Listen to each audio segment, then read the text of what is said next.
Ça vous dit d'apprendre comment transformer simplement tous vos échecs du passé? Bonjour à tous et bienvenue dans 2 minutes 1 tips où je partage avec vous un petit conseil pour améliorer votre quotidien. Aujourd'hui, on va voir ensemble comment transformer simplement et rapidement tous vos échecs du passé. Un échec, c'est deux choses. La première chose, c'est une situation qui ne correspond pas à ce que vous voudriez.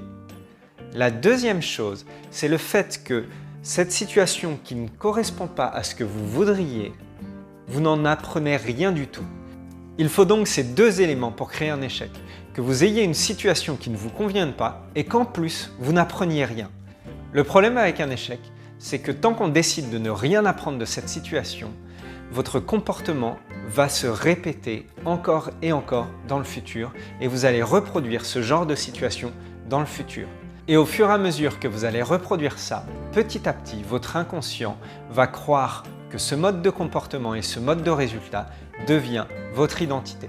Du coup, vous allez commencer à vous dire « oui, je ne sais pas dire non aux autres » ou alors parce que vous aurez des résultats médiocres dans votre travail, vous allez commencer à vous dire « je suis nul dans mon travail » ou alors par exemple parce que d'autres personnes vous auront trompé ou vous auront fait du mal, vous aurez tendance à vous dire « les hommes sont tous des lâches, les femmes sont toutes des vicieuses et ça ne vaut pas le coup de se mettre dans une relation ».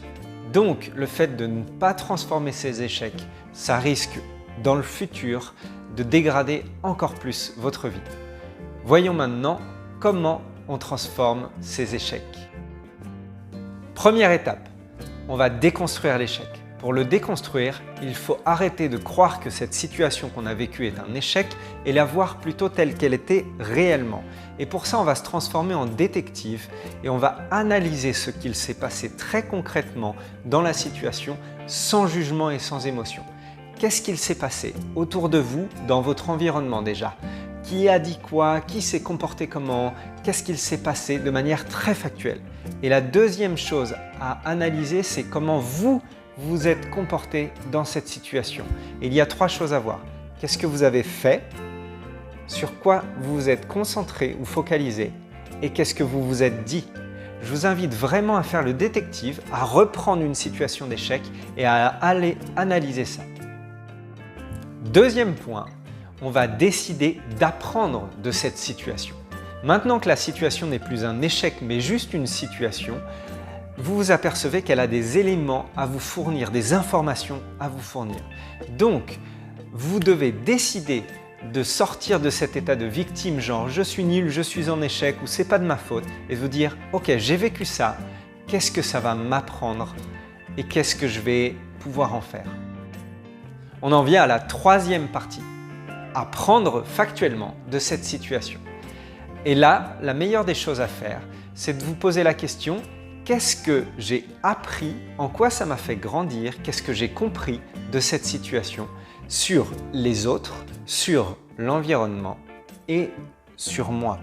Donc sur les autres et les environnements, vous allez voir qu'est-ce qui est important pour vous, qu'est-ce que vous voulez, qu'est-ce que vous ne voulez plus, qu'est-ce que vous recherchez.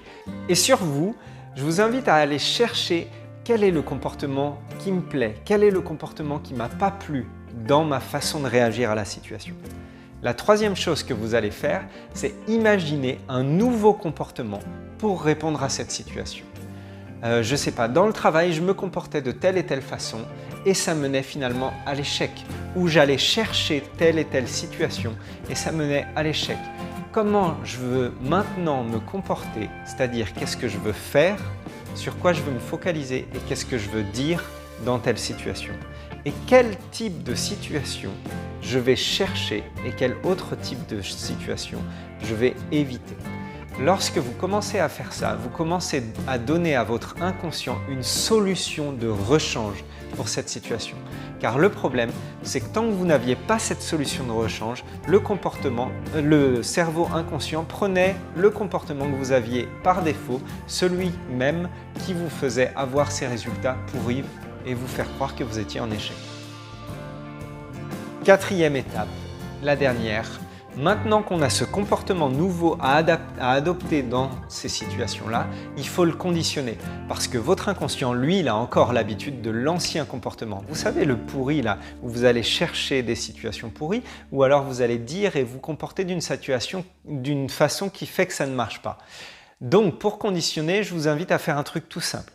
Imaginez-vous une situation d'échec dans le futur et je vous invite à vous imaginer avec votre nouveau comportement.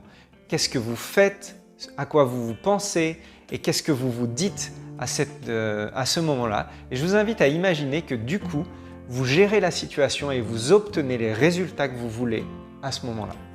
Faites-le une première fois, imaginez-vous vraiment dans le futur et imaginez-vous vraiment que vous vivez la situation.